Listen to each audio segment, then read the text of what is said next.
Hello and welcome to Money Talks. I'm Ed Marshall. It's an illness not often talked about, but yet it is a national health problem affecting thousands of Americans and many Louisiana residents who suffer from mental health issues.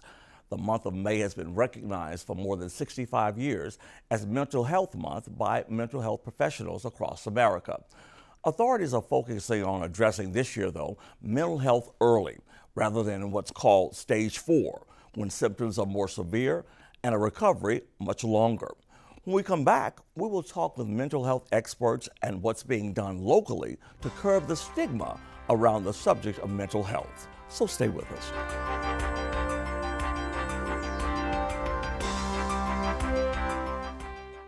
Hi, I'm Chef John Folse, inviting you into my camp kitchen for the newest edition of my Taste of Louisiana.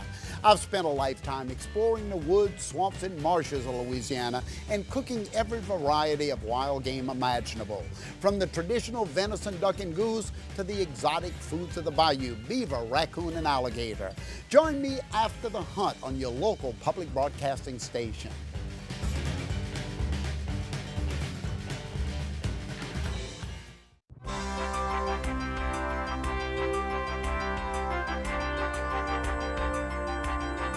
Welcome back. Although thousands of Americans suffer from some type of mental health disorder, the good news is more and more organizations are reaching out to the general public to help communicate that often mental illnesses are the result of some chemical imbalances and, like other illnesses, can be managed in many cases with medication, therapy, and society support. I recently sat down with a local executive director of the National Alliance of Mental Illness, better known as NAMI, to discuss this often misunderstood illness. So we do quite a few things. We do education, we do advocacy, we do supports, and we provide services for individuals living with chronic mental illnesses, primarily people with bipolar disorder and schizophrenia, major depression, anxiety disorders, post-traumatic stress disorder. The education components are available for individuals living with mental illness as well as their family members. And these are courses that we actually offer free of charge, where the family member or the individual living with mental illness can come in and learn more about how to manage their illness or help their family member living with an illness. So the program for families is called Family to Family. It's a 12-week course. And the program for people living with mental illness is called Peer to Peer. And it's a 10-week course, and it's taught by individuals who have been trained, but who also either live with mental illness or have a family member living with mental illness. They've experienced it firsthand, they've had training, but I think the people who participate in the courses feel like they really gain something by having a facilitator who's walked in their shoes, who understands the situations that they've encountered. And then there's also peer support for those people who participate in the group, knowing that all these other families who are participating in the course are also individuals who have a family member living with mental illness, and they can talk about it freely and openly. As we discussed before, there's still much stigma attached to living with a mental illness or having a family member with a mental illness, and part of our mission is to spread awareness and to help eradicate that stigma, because we know that mental illnesses are medical conditions. We also spoke to a young lady who was the caretaker for a family member who was being assisted by the local NAMI program. She is now using her knowledge on this subject to help others. Right, so I started because I have a family member with a serious mental illness. She has bipolar disorder, and I'm one of the kind of primary caretakers. And so I went first to the NAMI family support group, and the first time I went, I just kind of sat in the corner and cried, and it was remarkable to be around a group of people who kind of really understood what I was going through, and kept going to that group. Eventually took the Family to Family education program, that 12-week class that walks through kind of everything you need to know as a family member of someone with a mental illness, from different diagnoses, symptom information, medication, side effects, communication skills, coping strategies, what recovery looks like and what kind of support someone needs to get there, how to navigate the mental health system, which can be so fragmented and so difficult to navigate, how to take care of ourselves too as caretakers, which is so important, that self-care. If you would like the locations and additional information on the local National Alliance of Mental Illness organization, please take down the information that is on your screen right now. And when we come back, we'll talk with a local therapist who sees patients on a daily basis. Stay with us.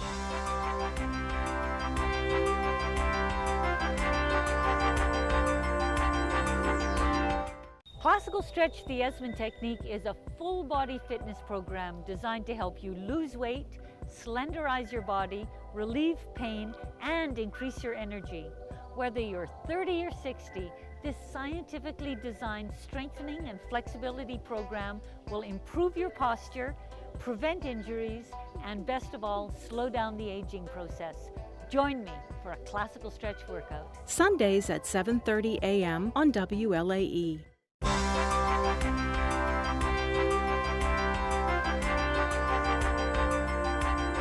Well, welcome back. Most people have no problem discussing illnesses that are regularly brought up in daily conversations, such as diabetes, high blood pressure, or even heart disease, to name a few. However, mental illness is not usually publicly addressed. We spoke to a local therapist about lifting the veil on this subject. This idea of being shamed about seeking mental health treatment is what keeps mental health alive and well and insidious in our communities, eroding our qualities of lives and our communities. And what we need to say, okay, let's name it. Shame cannot exist when it has been named. And once it has been named, then we have a responsibility to do something about it. And I think that's why a lot of this, we are ashamed, is because I don't know what to do about it. This is beyond my capacity. This must mean that I'm not as strong as I thought I was. That's not true. There are things that we are not experienced with. So if we are not experienced with them, we need to ask for experienced people to help us with that. And so as we start to look at mental illness in our communities, what we have to start thinking about is, let's pull back the curtain and shame. Let's shine the light on this thing called mental illness. Let's put it out there for all the world to see, and then I can learn to adjust and adapt to this. I think as people become more exposed to different cultures in the world, they realize, some of the things that we thought were beyond us or unacceptable to my particular group of people or neighborhood may not be as unacceptable as it once was. I think a lot of it has to do more with access than it has to do with ethnicity, because therapy is one of those things that's been seen as a product of the luxury. This is a luxury of the rich or the people or people with money. And what we're finding is not just people with money have problems. People, all walks of life have problems. So there needs to be access for all walks of life for people to have access to therapy. You'll be surprised at the people who are seeking help. It's still a stigma attached to seeking psychological intervention, particularly in southern states. I think in your more northern, western geographical areas where therapy is more acceptable, it's just as acceptable. I go see my hairdresser, my barber, I have my therapist. People talk openly about therapy. They don't see that as anything wrong with you.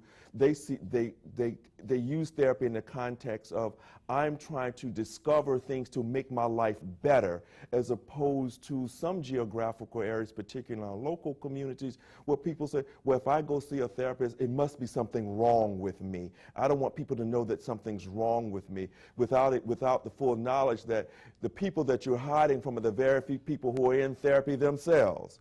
Nobody really talks about it. One of the things I try to help the people that come to see me is to appreciate, why are you doing this? If you're doing this to have the best life possible, share that. Share that with people so that they too can enjoy the fruits of having the best quality of life possible. For a lot of times, when I was in graduate school, we used to have this term called the worried well. And I used to say, if I have a practice, that's who I want in my practice. Because there are people who are well, they go to work every day, they raise their children, they go to church, they are good citizens, but there's something about their lives that's just not right. An unfulfilled dream, an unacknowledged talent. And they need someone to help them discuss this, talk through it, and move on. And then we have people who have who have a different level of we say psychopathology, but it's not necessarily psychopathology. It's just some adjustments with living. Some people just have problems with living. When you think about this life that we live, nobody has a playbook for it. You're going to have conflict. You're going to have problems. Who do you go to? You know, historically in our communities, those people, healthcare professionals, have been your pastor, your priest. They've been your bartender, your barber, your beautician. But when you think about problems with living and problems that may come from a psychological conflict, you need to be talking to someone who has been trained in human behavior to be able to give you what does the research, what does the literature say about the issues that you have. And what you may find, what you think of is, I just can't sleep, I can't eat, I can't understand why I'm gaining weight. You know, you might be depressed. Somebody might say, oh, you just have a problem, you just need to just get over it. But then you may find that you may have a problem that you may need to have some other intervention. It may just need to talk through your depression, or you may need to have psychopharmacology, medication for your depression. And there's nothing wrong with that. There's absolutely nothing wrong with asking someone for help, that you can have the best life that you can have before you're on some spiral downward into a point where there may not be any help for you. So before you get to that point, I would like people to say, you know what? Let me be part of the worried well. And I look at the worried well. I've learned to now think about the worried well. These are just people who are just aware. Increased awareness of, I'm not balanced. I'm not at my homeostasis. I'm not as well adjusted as I think I need to be. What do I need to tweak this? If my body were not feeling well, I'd go to the gym. If I had a headache too long, I'd go to my doctor. So why am I losing sleep worried? If I'm worrying too long, too intensely, I need to talk to somebody about that. And I think that's just an attitude change, and I think we are in an age now where people are more apt to look at, you know, I may not want to talk about this issue, but I'll take the medication. The research shows the best treatment outcome is a combination of medication and talk therapy. So I say it's not just a pill. This is not a headache that I can take an aspirin and it's to go away. This is a problem of living, so I need to, if it's a chemical imbalance as part of my condition, then I take my medication and I talk to someone that can give me some insights into rules for living that may be more appropriate and more effective than what I have been using in the past. Thank you, Dr. James. We appreciate that information. When we come back, we will have some news on some other subjects that you probably will want to know about. So stay right here.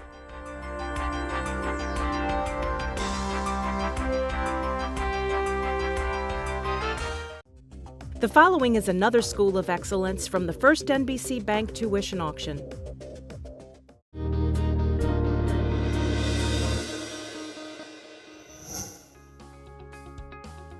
Jesuit, without question, gave me the fundamental nuts and bolts of how to learn, how to study, how to think. Jesuit gave me, the tools to do that. I would never have excelled in medical school if I didn't get the experience that I had here at Jesuit. It was the best education I could possibly get in the city. Extracurricular activities were second to none. Its reputation, its formation of youth, its history of Jesuit teachings that go back well over 400 years. Well, we challenge the students every day to be better academically, but more importantly, we challenge them every day to be a better person. And what did you do today to be a better person? I think every teacher here at Jesuit tries to be that more than a teacher. You know, it's not what we teach, but who we are. The teacher is always the hidden curriculum in any school. When that man reaches his potential, he understands why he is made for God. He understands his vocation, and he has the will to be able to fulfill that vocation in his service to God, that ad maiorem Dei gloriam, for the greater glory of God. The traits that we instill in Jesuit High School that are most important to us, open to growth, intellectual competence, religious maturity, love, commitment to doing justice. We feel like it's something that helps students just become a complete person. Focus on academics first and then get to your extracurricular things. You should be pretty balanced and be able to fit into Jesuit. They always have something for everybody. When you surround yourself with excellent teachers, excellent curriculum, excellent students, there's nowhere to go but up. When you bring the best out of good young men like they have here at Jesuit High School, you're going to see us perform at a high level, the highest levels. St. Ignatius always looked for people who had leadership potential, so that he knew if he could infuse those good church teachings, those graces that they would need to be good leaders, he knew that he had multiplied the effect of the education. But at the end of the day, when we all graduate evenly and equally, we're all going to have an impact, and we've all had the same basis and foundation in our education. While we can speak a lot about the discipline and the self-discipline that a person acquires here at Jesuit High School, that belief in yourself is really something I think that is nurtured by love and the sort of unconditional valuing of each individual here. And that's what I felt as a person at Jesuit High School.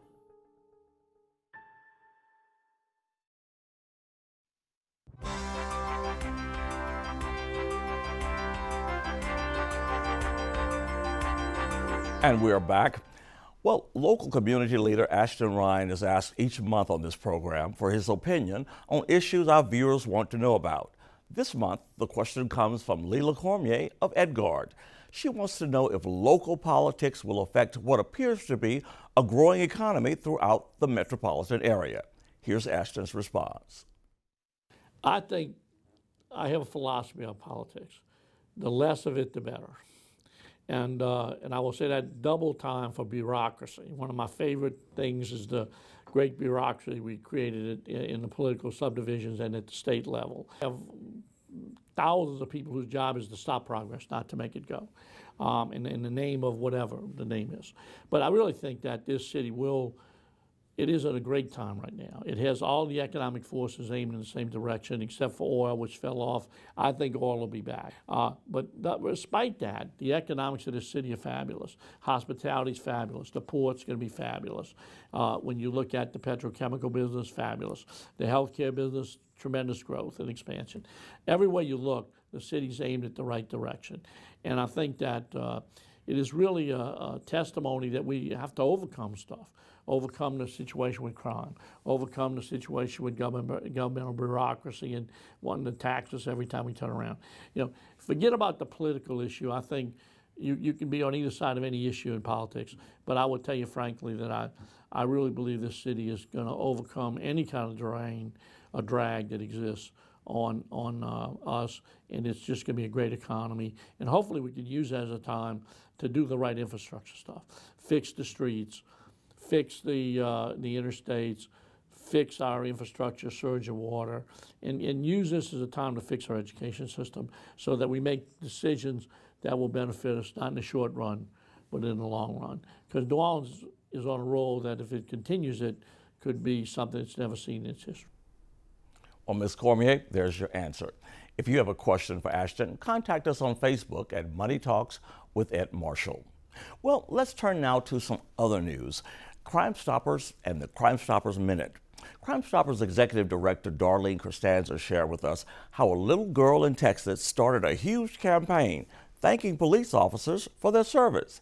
And now that campaign has gone local and global.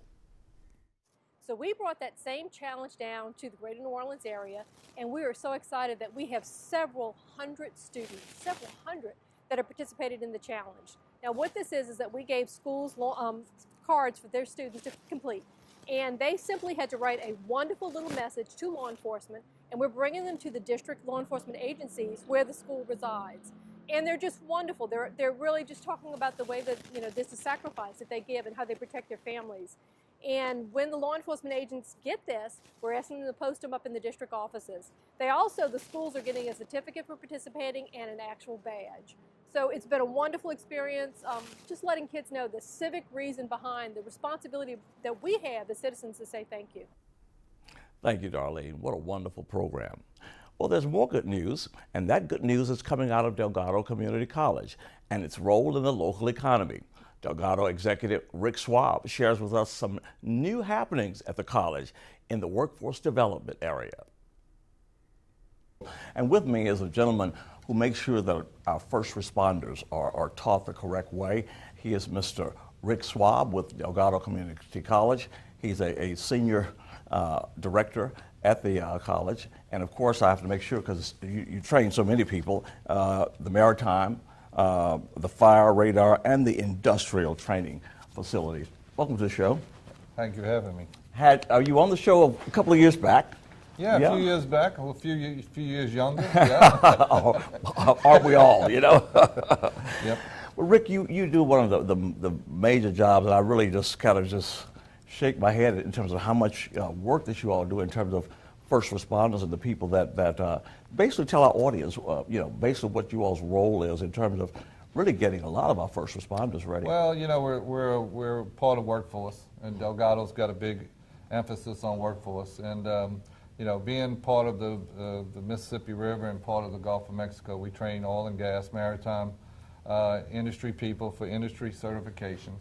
We also do a lot of training for the Mississippi River, people that work on the boats and off the boats. Mm-hmm. And of course, you know, the Mississippi River is a big economic impact for the state of Louisiana and also the city of New Orleans. And making sure all those big vessels get through and do it safely is it's a big job. Yes, it is. Yeah. But we've been doing this for over 30 years in New Orleans. We're the only New Orleans maritime and industrial training facility. We're a U.S. Coast Guard approved facility, and I'm happy to say that we're going to be expanding our facility with a brand new facility adjacent to our fire field.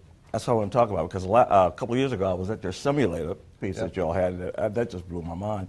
But you're going to be expanding the whole big project. Tell us about it. Yeah, we're going to be putting a 20,000 square foot state-of-the-art facility. We're going to be adding, we had one simulator when I met you before. Mm-hmm. Now we're going to be having 3. Wow. But we're going to be having a state-of-the-art facility for our firefighting safety classes and our radar classes. Everything is about upgrading, and Delgado is putting a major investment, and we're excited about the expansion, and it's going to allow us to offer more classes, and it's going to have a first-class corporate facility that Delgado will be very proud of in the New Orleans East area. Yeah. Tell our audience about the simulator, because you know, you can walk through it better than I can. It just well, the simulator duplicates real-life scenarios. And what we do is we train everybody from entry-level pilots to entry-level captains and people that learn about the different hazards of each river.